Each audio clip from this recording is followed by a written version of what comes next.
زما یو استاد دی وی یو ځل چې کوم دین زه لاړم ملګري کرا کور والا مې مرا سره نو دا ملګري چې کوم دنو ماشاءالله ډېر ښایسته کور و ګاډی و او ډېر هغه پښتو خبره ټیس ټپاس یې جوړ نو چې کور والا مې ماښام کور ته رالل نو داسې د ناشکرۍ خبرې به یې کولې چې ګوره د هغې څونه ښایسته کور و ماشاءالله ګاډی و او کچن یې څونه ډېر مزېدار و ماشاءالله هغه ښځې چې پخلی کوو نو وی مالی مزه راکړله وی ما چې هو د دې په ذهن کې د ناشکرۍ هغه څیز وردننه شوی دی موږ ته پونې وایو وی بیا مې داسې کار وکړو یو غریب ملګری مې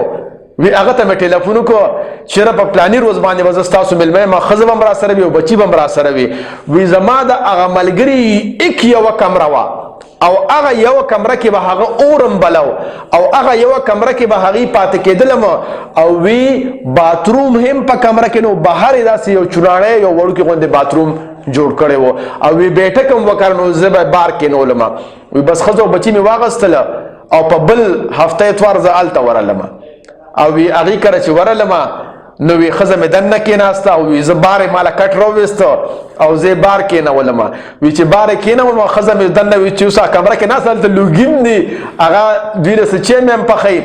وی ما وی چې دا ښځه به مې غرمې روټۍ پورې ایساره شي وی چې داسې د چای وخت شو وی کور والا مې پسې ماشوم راولېږه چې پلار ته دې ووایه که نه چې زونه وی ما ورته چې نه زونه ورکړه روټۍ به دلته خورو وی چې دا مې وی ښځه مې طبیعت مې ډېر د ښځې مې طبیعت ډېر ګډوډ شوی چې خو دلته خو زه ایسارېدی نه شم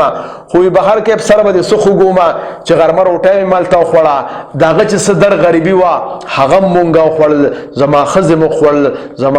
ما بچو مو خوړل او وی چې کله ماښام کور ته رالو نو وی همدغه ښځه راته وایي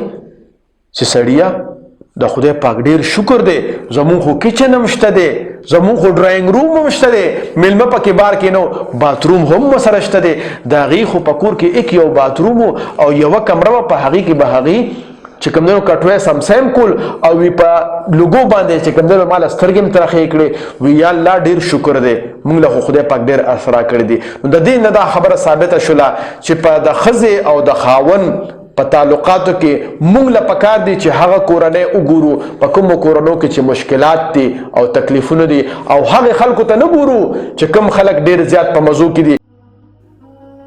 د خدای دپاره پښتنو سانونو پیژنئ ستاسو دپاره خو به ځان له پیغمبر نه راځي